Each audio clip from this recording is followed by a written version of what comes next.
Je vis avec le groupe Climata aussi. Pour moi, le début, c'était un relâchement pour moi.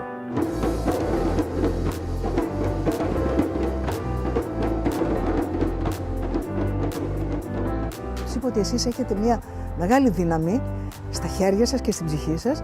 Μπορείτε να σκορπίσετε το χαμόγελο σε όλους αυτούς τους ανθρώπους που μας ακούνε.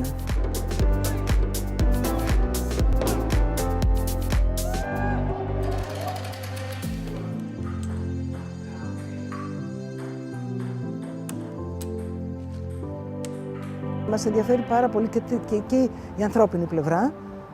Είναι παιδιά, δεν έχουν τους γονείς τους. Αλλά μας ενδιαφέρει και η μίξη, να έρθουμε σε επαφή και με την κουλτούρα τους.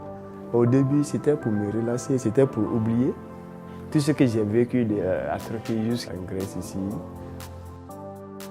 Donc maintenant là, ça m'a donné encore de plus la passion sur la musique.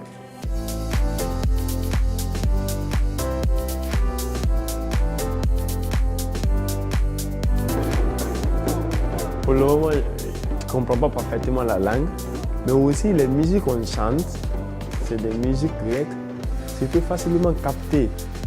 Je suis attentif, surtout au dialogue. Η διαδικασία της ένταξης είναι μια μακρόχρονη διαδικασία.